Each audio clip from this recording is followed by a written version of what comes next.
Ndonge ndabahaye mwiriwe mwese canke mwaramutse bivanye naho mugenda mudukurikirana muherereye. Mwese mudukurikira muherereye mu bihugu vy'amakungu ya kure, abari irya nino ku migabane itandukanye y'isi, abari irya nino ku mugabane w'abanyamerika, mwese muri ku mugabane w'abanyaburaya, mwese mudukurikira muherereye ngaha mu gihugu c'u Burundi, intara, amakomine, imitumba, umucimbiri, imisozi bigiye bitandukanye bivanye naho buri umwe wese adukurikirana aherereye, mwese ndabahaye kaze.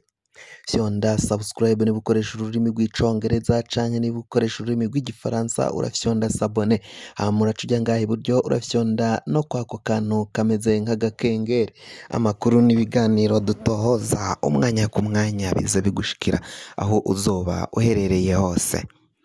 Amakuru agezweko ariko aravugwa ngaha mu karere k'ibihugu vy'ibiyaga binini, amakuru aremeza ukungene Uburundi bufasha inyeshamba za M23 kuri ubu ngubu ziriko ziragwana intambara ngaho mu gihugu ca Repubulika iharanira intwaro rusangi ya Kongo, aho Uburundi buriko kugwana ku ruhande rwa leta y'u Burundi irongowe na Varisito Ndayishimiye, ikaba iriko iragirizwa gufasha igisirikari n'igihugu ca Kongo. Umuhari M23 wasubiye kuburira igihugu c'u Burundi ko mu gihe cobandanya guterera no kuza kugwana mu gihugu ca Repubulika iharanira intwaro rusangi ya Kongo, ko igihugu c'u Burundi kizovyicuza, kizohabonera isomo nk'uko inyeshamba za M23 zaraye zitangaje iryo tangazo.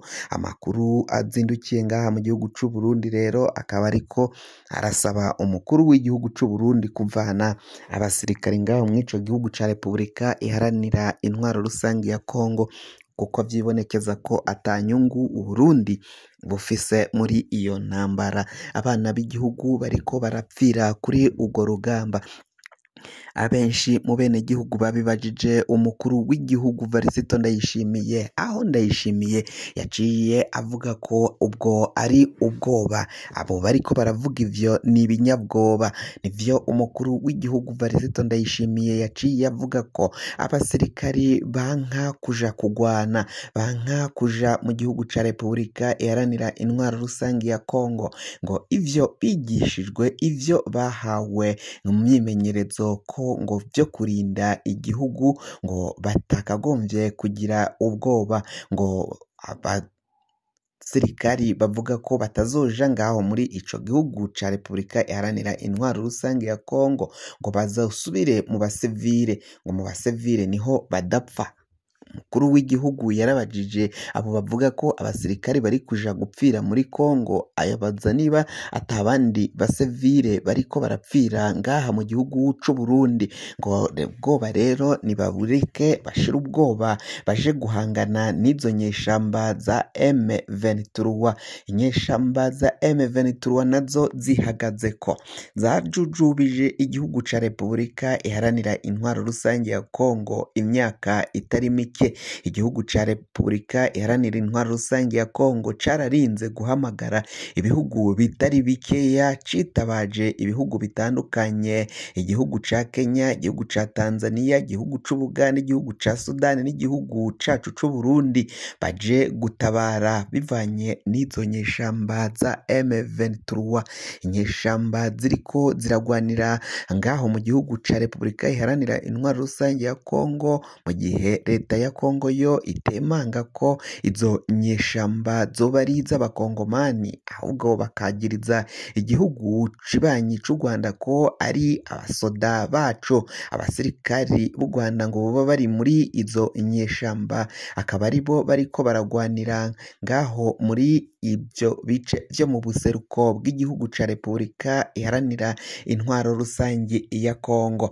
Ivyo birabandanya kwibonekeza ko ari akamaramaza, haba mu bihugu biriko birashigikira igihugu ca Repubulika iharanira intwaro rusangi ya Kongo. Mbere kandi biraboneka ko ibintu bitoroshe, ibintu biriko birabera ngaho muri ico gihugu ca Kongo. Ingabo z'umuryango wa SADC Afrika y'ubumanuko nayo yaciye irungika abasirikari mu gihe abasirikari ba EAC bari bahejeje gutahuka. Amakuru ava ngaho mu buseruko bwa Repubulika iharanira intwaro rusangi ya Kongo, biravugwa ko rero ingabo za SADC zahejeje kuhashika, ariko ko intambara ibandanya gukomera cyane. Biravugwa ko abasirikari bariko ba SADC bariko barafashanya n'umuhari wa FDLR ndetse n'inyeshamba za Wazalendo.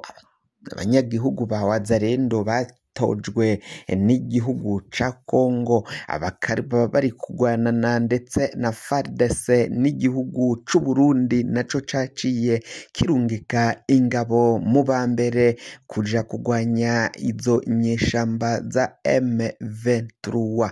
Amakuru atari kivumbi, amakuru ava mu gihugu ca Kongo nuko vyibonekeza ko mu nyuma y'amatora umukuru w'igihugu watowe Felix Antoine Tshisekedi akaba ariwe yatowe gusubirira kurongora ico gihugu ca Kongo.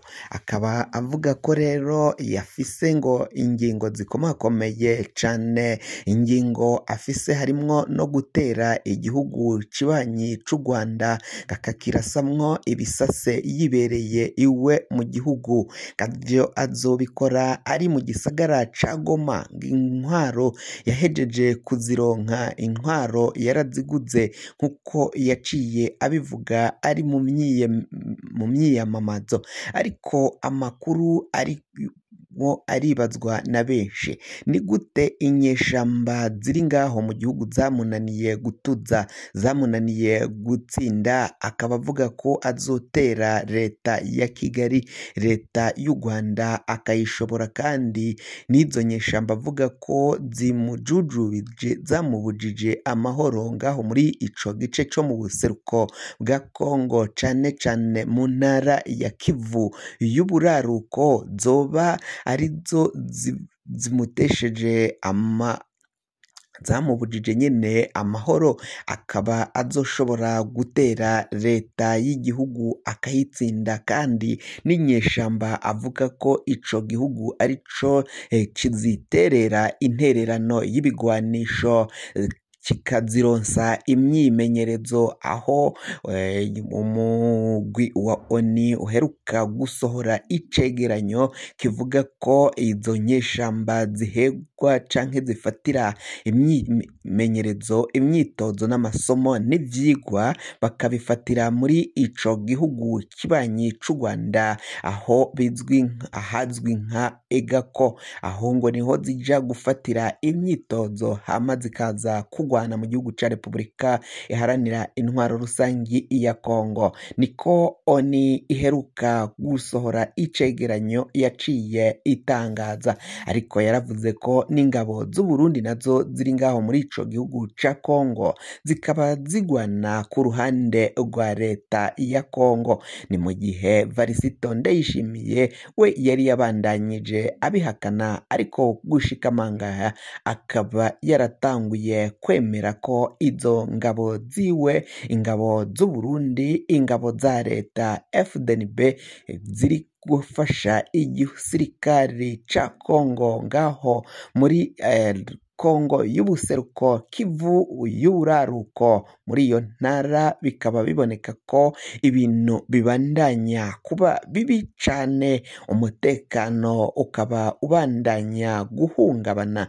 Abatari bake bakaba bariko barasaba ko izo ngwano zohagarara, mbere n'ibihugu biriko birarungikayo abasoda bikaba vyohagarika kurungika abasirikari ngaho muri ico gihugu ca Kongo, kuko ngo Kongo nayo iragirizwa gufashanya n'inyeshamba, umutwe w'ivyihebe, umutwe w'iterabwoba wa FDLR, nkuko vyaciye bigenda bishigwa hanze ni cegeranyo ca ONU. Abahinga b'uyu mugwi akaba aribo baciye babitangaza. fyonda subscribe niba ukoresha ururimi rw'icongereza canke niba ukoresha ururimi rw'igifaransa fyonda sabone hama uca ujya ngaha iburyo urafyonda no kwa kantu kameze nk'agakengeri amakuru n'ibiganiro dutoza umwanya ku mwanya bize bigushikira.